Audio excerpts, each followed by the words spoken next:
This is the Trinity Bible Project. I'm reading from Romans chapter 6. My name is Nigel Dixon, and this has been a 25-year dream to translate word for word in a literal way the Hebrew Masoretic text of the Old Testament and the Greek Textus Receptus, the received text of the New Testament, into current, readable, simple, plain English as spoken in America, although I'm not American. It's been road tested on my two youngest boys, Samuel aged 8, Joseph aged 6, and 970 pastors, 320 Bible scholars and theologians, many of whom do not share my belief about the Bible, many of whom are of a more liberal persuasion, and 60 Bible translators. Again, many of whom do not share my view on translating literally in a word-for-word way. They prefer to paraphrase. But I've brought all of these people into the mix because I want to test this, because I'm looking for something that's accurate, that's faithful, and readable. This is Romans chapter 6. Then what are we going to say? Are we going to continue in missing the mark so favour can increase? No way. How are we going to live any more in missing the mark? We who are dead to it. Do you not know that as many of us as were submerged into Jesus Anointed were submerged into his death? So, we have been buried with him through submerging into death.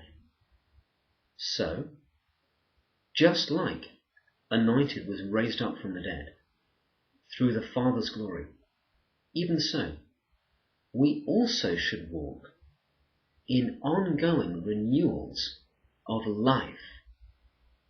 Because if we have been planted together in the form of his death, we are also going to be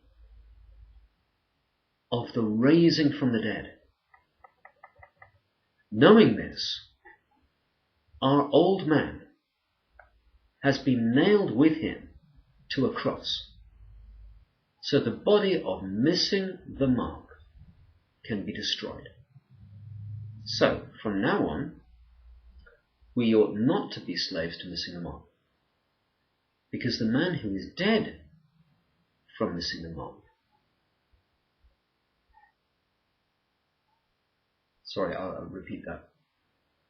So from now on, we ought not to be slaves to missing the mark, because the man who is dead is freed from missing the mark.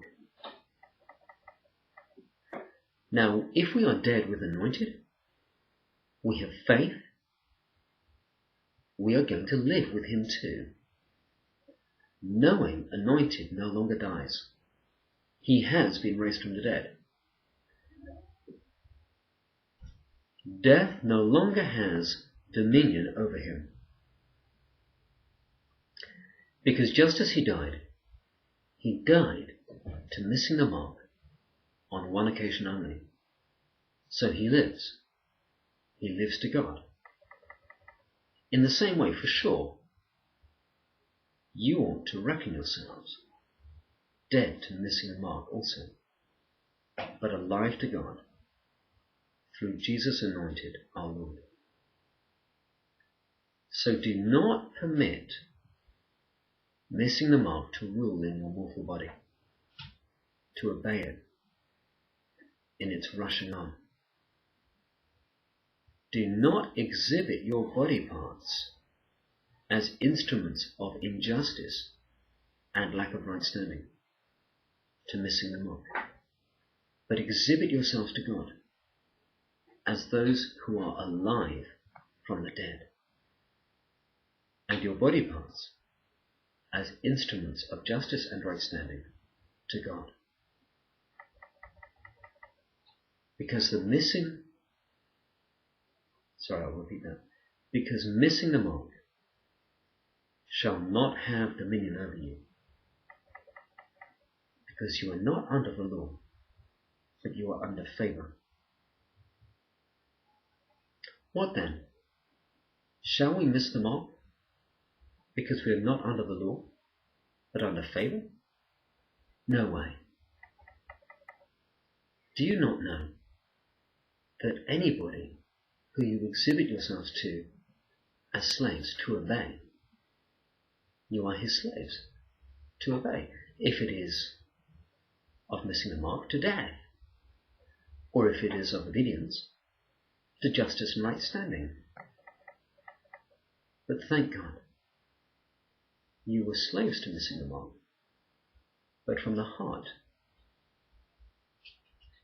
you have obeyed the form of teaching that was entrusted to you. Then, liberated from sin, you became slaves to justice and right standing. I'm speaking in the human way, because of the weakness of your flesh, because you have yielded your body parts as slaves to impurity and lawless acts, into lawlessness. Even so, now exhibit your body parts as slaves to justice and right standing, into rightness.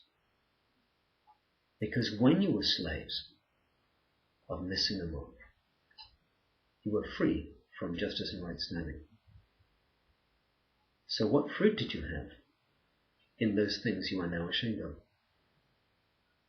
Because death is the end of those things. But now you are liberated from falling short, and you have become slaves to God. You have your fruit to rightness, and the end, everlasting life, because the wages of sin is death, but God's gift is everlasting life through Jesus anointed our Lord.